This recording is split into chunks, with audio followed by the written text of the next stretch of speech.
Make some noise for DJ Yannick Jones.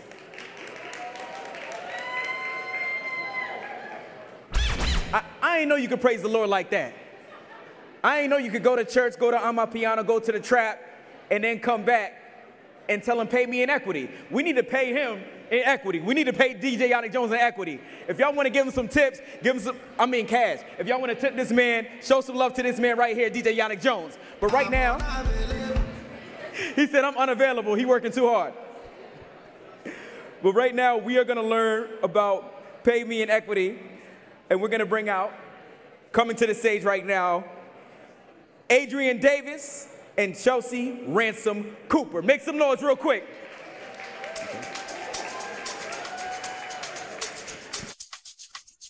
There's 1,000 words that I could say. That was it. Thank you, Mr. Yarn. You want a fan or? You want a fan? Oh, yeah. All right, y'all, can you hear us? All right. Hi, everyone. My name is Arienne Davis. And my name is Chelsea Ransom Cooper. And today we'll be talking about pay me in equity. So raise your hand if you work in tech, have some RSUs, stock options, employer stock purchase. Okay, we have a few hands in here. So our goal today is to educate on what that means and how you can use it to build wealth. So, he told me the clicker was up here, so. All right. He said this is the clicker. Oh, okay, perfect. We'll do some quick intros. So I am from PG County, Maryland. And anyone else from PG in here? Woo! Okay, perfect. So to give you an introduction, I work for Zenith Wealth Partners. Chelsea is actually the founder. I'll let her get into that. But what we essentially do is help people build wealth, financial planning, investment management, et cetera. But what's really unique about our firm is that it is Black owned, and we have all people of color working for our firm. We are a fee-only financial planning firm, and then to give you an overview of myself, I'm a certified public accountant as well as a certified financial planner. And Adrienne's being modest. She is a tax queen. She is a financial planning queen, guru. So especially if you're in the area, definitely reach out to Arienne. And my name is Chelsea Ransom Cooper. I'm a certified financial planner as well. And I'm from Jersey, specifically Jersey City, New Jersey. There we go. And really, all right, I see you back there. And really what led to creating Zenith Wealth Partners is honestly, I realized there was an issue. There's a lot of people that are giving financial advice, but not specifically to our community. And if they do, they have really high fees and really high limits. And it just felt like they were gatekeeping really good financial advice away from our community. So that's really what led us to create Zenith about 4 years ago, to really do this for y'all, to make sure that we can help you build wealth and make smart financial decisions. Yep. Okay. Am I doing it in the wrong way? Someone help me out here. Okay, so today we're going to talk about different ways that you can get compensated. So the first thing is understanding your income and compensation options, as well as talking about offers in tech. So who here is interviewing to work for a tech company, potentially? Some hands here. And that's one thing we like to say, negotiate. Of course, having a base salary is awesome. That's how you pay your fixed expenses. That's your regular day-to-day. But the equity on top of that, I would like to say is a cherry on top when it comes to the equity. So negotiations, how much in RSUs can you get? Can you have stock options? So we'll get into what all of that means in our next slide. Okay. All right. Who here is familiar with RSUs?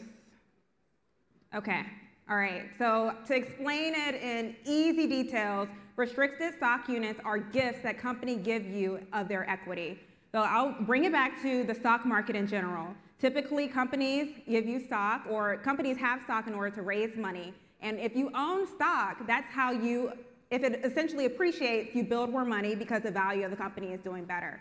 And I always love to use a company like Google or Apple as an example, because these are companies that have been around for a while, have been doing well, have a huge market capitalization. So the people who work for them, who may get gifted RSUs as part of their compensation, it is not cash that comes to their bank account. It is stocks that are deposited into a brokerage account for them to do whatever they want with it. So I know some clients are like, I'm going to send my kids to private school from that. I'm going to sell it and use this for vacations. I'm going to sell this and use it to buy a house. So that's why the restricted stock units are beneficial. However, you are taxed on the gift, so it's no free money. All right, and then we'll also talk about stock options. Did you want to talk about stock options briefly? Yeah, stock options are a really cool way. Now, they're not as nice as RSUs. Like, they're not just given to you across a vesting schedule. You do have to buy in, but the nice thing is you usually can buy in at a super low price, especially if you're in there really early. So let's kind of talk about, the company life cycle and how you can think about it, depending on where you're applying. Okay.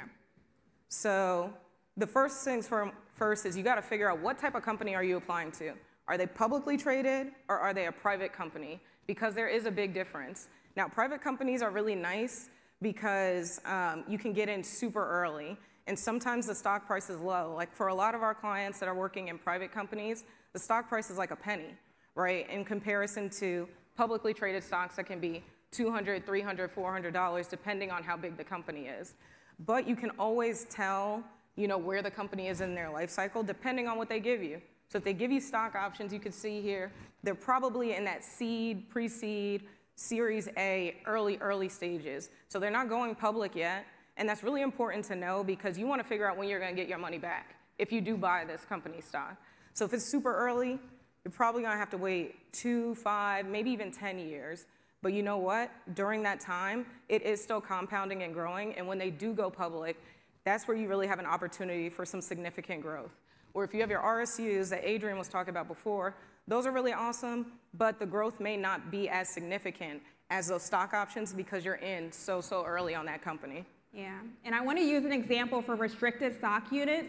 Whatever the price, so for example, say your company says, I will grant you 10 shares of our company. However, they do not start to vest until 1 year from now. And why do they do that? Because they actually want you to stay at the company for 1 year in order to get that benefit.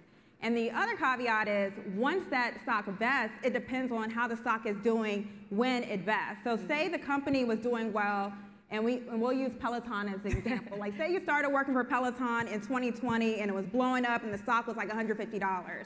Then 1 year later, your stock actually vests and now it's $10. You thought you were going to walk into all of this equity, but the reality is you're not. So we'll talk about that some more too. Specifically, some of the companies that utilize restricted stock units as well as stock options. All right, so publicly traded companies that people are pretty familiar with that have RSUs, Meta, Google, Amazon, Airbnb, and it may even be companies, we have a client, she works for General Electric. There are companies who have been around for ages, not necessarily tech, not as sexy, but tried and true companies that have restricted stock units, and their employees can become millionaires. I have seen people just get RSUs, they don't touch it, they have $2 million all of a sudden there in the account they didn't realize that they could use to sell and utilize it. So that's when the financial planning aspect comes in. Because you could also work for a company like BlackBerry and you have money back in the 90s, but then all of a sudden Apple came out and BlackBerry stock tanked. So if all of your equity was tied to one specific company, it's not ideal. And this is what we emphasize. Same thing for an Enron. Enron was doing well, they had a scandal. If all of your money was tied up in Enron stock, you came out destitute. So, all right, startups and recent IPOs. Yeah, so just to touch on those a little bit recently, so Okay. all these companies that we're highlighting, we actually know very well because we have clients who work here, right? So we're familiar with what are the options when it comes to those RSUs and those stock options, and we've seen some of their successes and maybe some of the not so great decisions that they made too, that probably we wish they could have. And then you could see some like, we know Monday.com, we know Notion, we know Duolingo, right? But it's really important to understand where these companies are and then how you can negotiate the equity, because it's not just the salary, not just the bonus or the unlimited vacation days. You want to negotiate this too. Yeah, we've seen clients who are able to not work. We had a client who had stock options. They came in with over $1 million this year alone just because they were able to buy them so low and then the stock appreciated in value. IPOs that just happened this year, Instacart, for example, and a lot of people think like, how do I choose what stock should I buy? And I know that we're talking about employees, but do you believe in the company? You're working in it on a day-to-day basis. Do you actually think that over time their stock price will grow? Would you buy in it if you did not work there? So those are some of the things we like to think about. Kava recently had an IPO, and now there are talks that Shein is going to do an IPO potentially next year, as well as Skims. So if you work for those companies, you get in, maybe your stock options are worth about 50 cents, they come on the market, the stock is $50, all of a sudden you just have $50, and say you have 1,000 shares or so. You just hit $50,000 or 500. I don't know. I had to do the math in my head. But anyway, you just come out with a lot of money. So having a lot of stock options coming in at a really low strike price, that's really ideal when it comes to the IPO landscape. Adrienne, I think you just told them where to apply, low key. Oh yeah, if you go and work for Shein or Skims and they IPO, yes. Yeah. And so that's another thing. We have a client who works for Maven, which is a healthcare, and people may know it because Amazon recently just did a partnership. So if you have a private company and it gets bought out by a Google or Amazon or something like that, and they say, well, yeah, we'll buy all these shares for $40 a share, but you came in and your strike price was $1, you automatically made money. So yeah. All right. I'm going to talk about the S&P 500. All right, so who's familiar with the S&P 500? Okay, so largest 500 companies in the United States. This is a benchmark that people use to understand how the stock market is doing. So if the S&P 500 is not doing well, that means the economy may not be doing well. It's been a little touch and go this year, but what we wanted to emphasize for here is the growth over time. So when people think about the stock market, yes, there is a lot of volatility. So you can see on the chart that it goes up and down. In 2020, during the pandemic, the stock market took a big tank. But if you kept your money invested until now, you would still be up.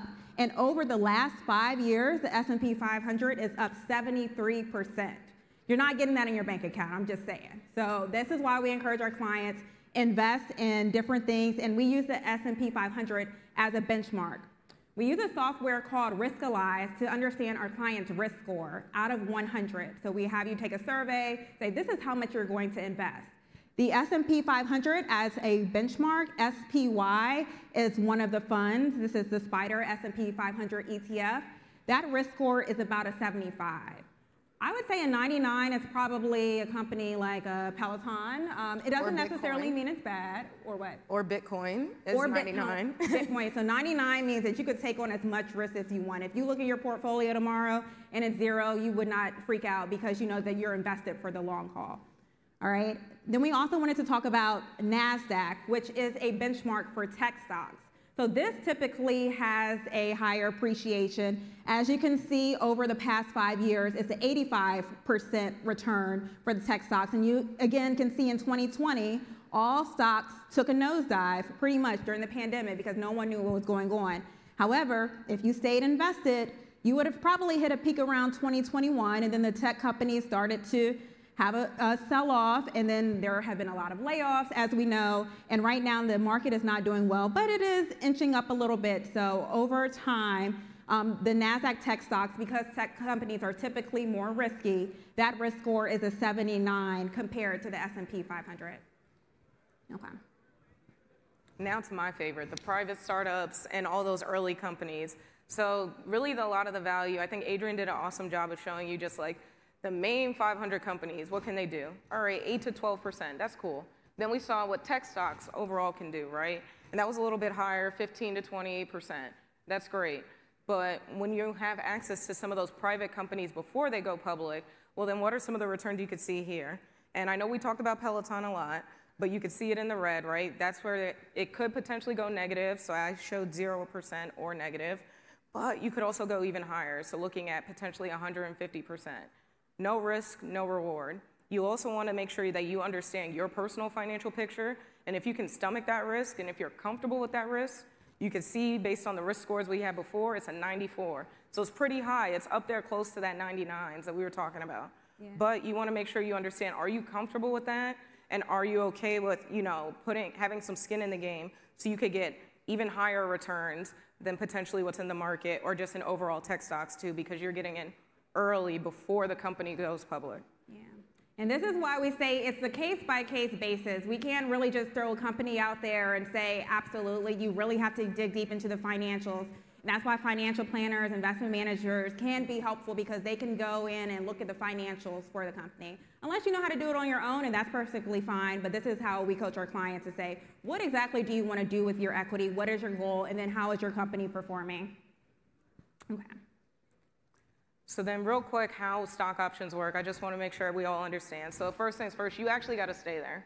So you can't just go to the company, get the stock options and leave. You actually have to stay there to be there for the full vesting schedule, whether it's 1 year, 2 years, 3 years, 4 years. You have to stay there, and then they're called options for the reason, because you have the option to buy. You don't have to buy. If you don't really think the company is going to grow and it's going to do well, you don't have to buy it. But ideally, you're working at a company that you believe in the mission, you believe it's going to go public, you believe it's going to the next level. So you do want to be able to participate in that growth and have some skin in the game. You also need to remember that you do have to buy in. Now, I talked about it before. It can be really low, like a penny, $1, depending on how early you're going in. But they're usually giving you a lot. So it could be like 10,000, 25,000 options. So obviously that can add up, and that can be pretty expensive too.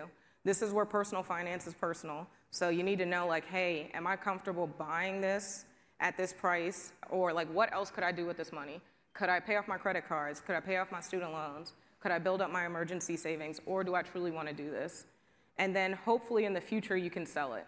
Again, when I say private, that means you cannot sell it whenever you want to. You can't go on Fidelity, you can't go on Robinhood or anything and sell it when you want. You have to wait until they go public or they get acquired. So that's something that makes people a little nervous, where they're like, man, I'm buying something, and I'm getting a piece of paper, and I'm hoping, you know, you're going to tell me I hit the jackpot one day. So there is some risk there too. But again, you can't get the reward without taking some risk. Yeah, the downside risk for working for a startup is that you work for a company, you've invested, they give you stock options, and all of a sudden the company goes under and it's actually worthless. So that's why with the stock options, there can be a risk when it comes to that. Okay.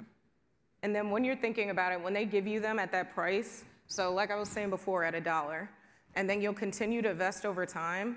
But the nice thing is that that price stays the same. That doesn't change even if the price goes up. So Adrienne, if you go to the next slide, actually. Okay.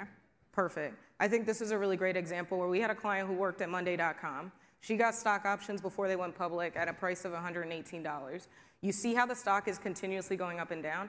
No matter what the stock price does, she still buys in at $118. So based on when we ran this chart, it was trading at $169.70.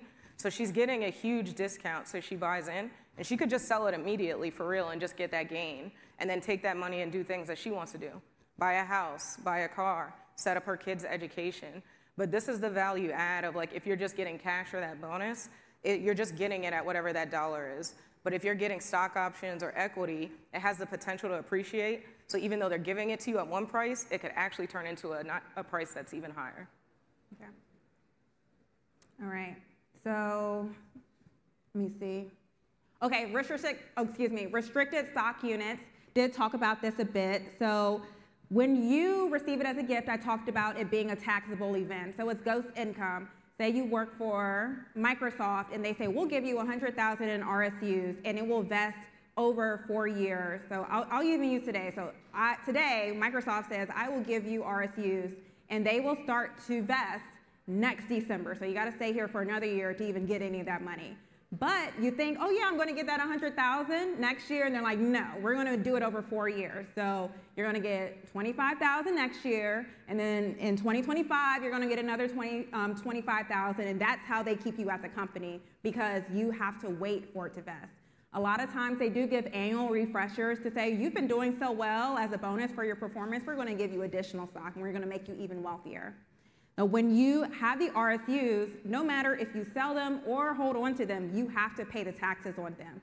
And they are basically, like I mentioned, ghost income. So when you receive a bonus, you have to pay the taxes on that. For the RSUs, it's the same exact thing. So it's going to be reported on your W-2 at tax time. So you might think, oh my gosh, my salary is $120. Why am I being taxed on $300,000 of income? It really could be the RSUs. All right. Taxable gains, I want to touch on briefly. When you hold onto stocks for more than 1 year and you have a long-term capital gain, and then you decide to sell it, so say I got some stocks today, and then they vested today, then I hold on to them for 1 year. If I sell them after 1 year, I pay a reduced tax rate. Everyone knows the ordinary income tax rate, so you might be in a bracket where you're paying 32, 35, 37%.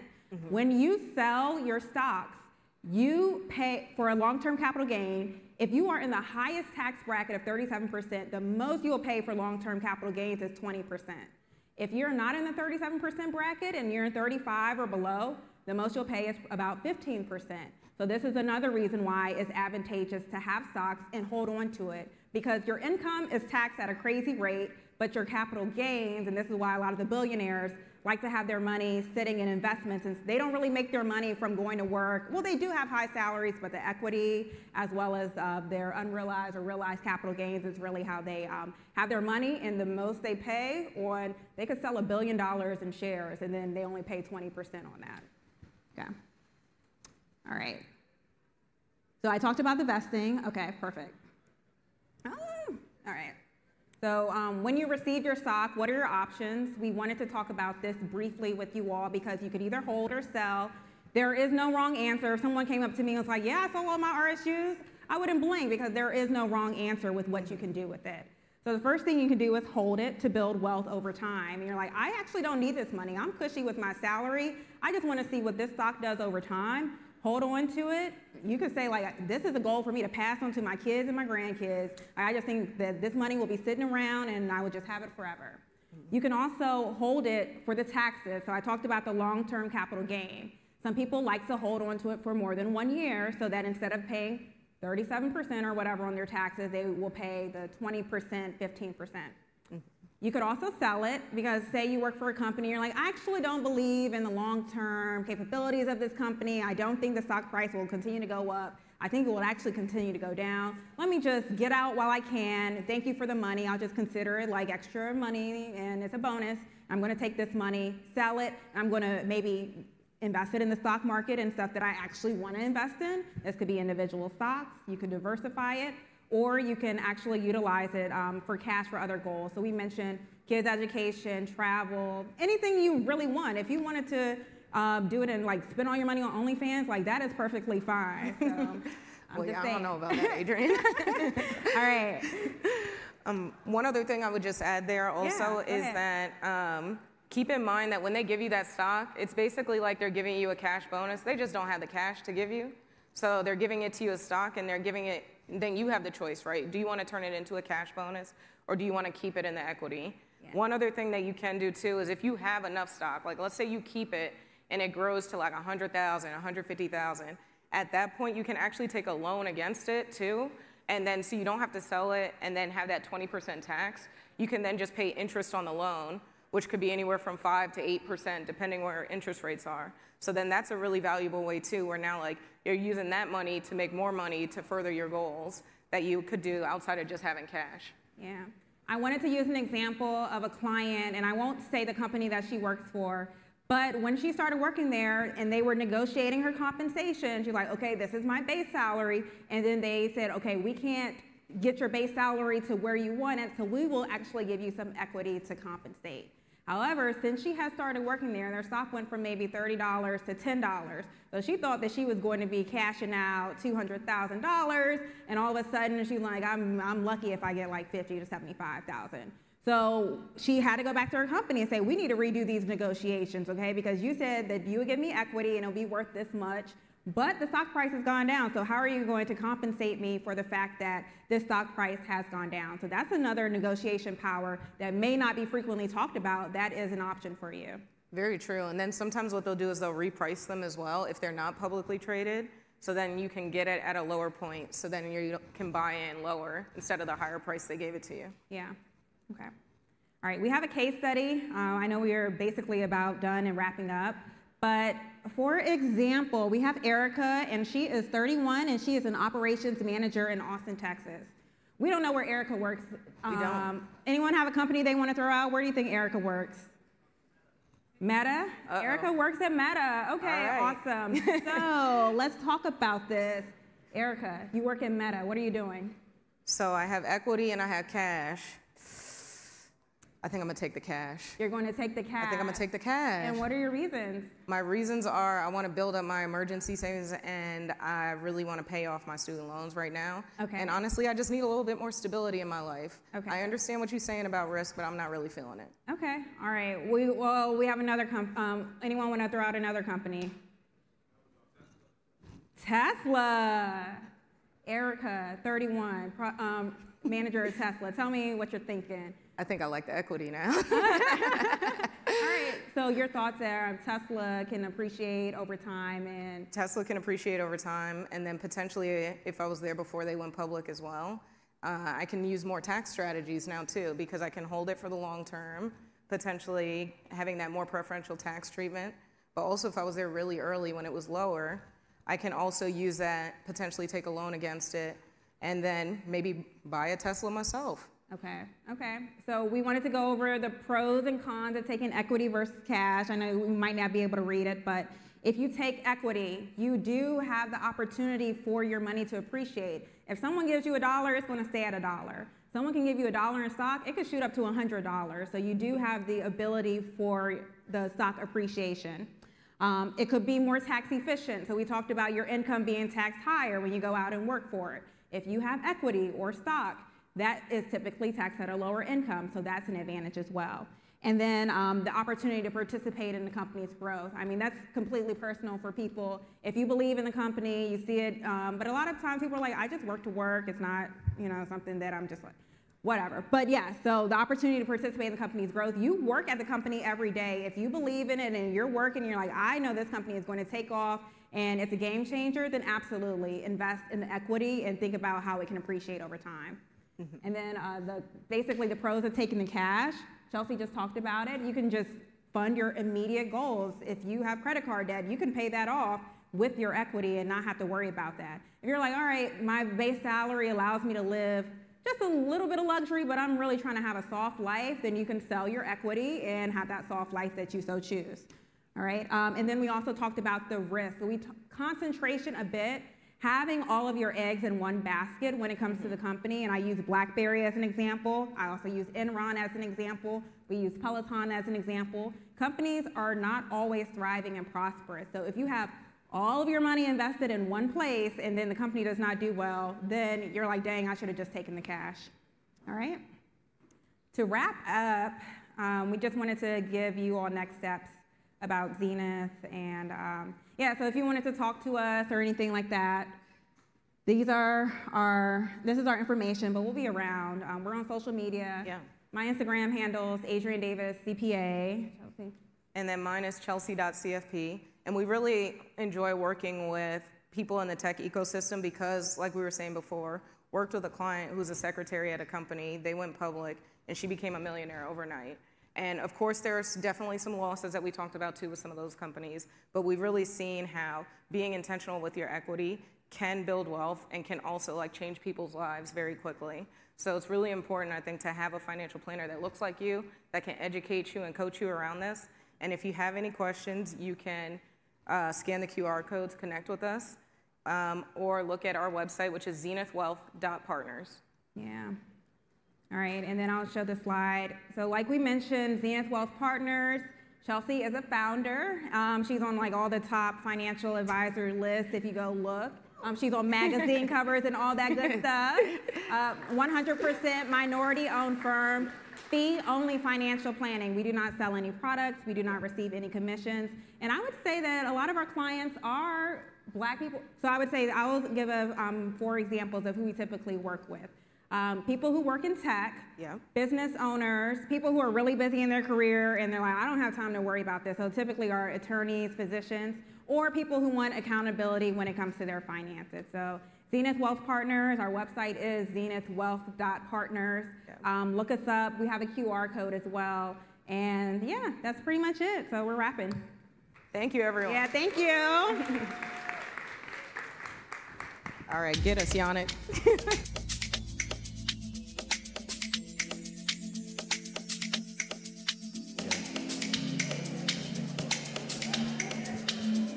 Give it up one more time for Arienne Davis and Chelsea Ransom Cooper.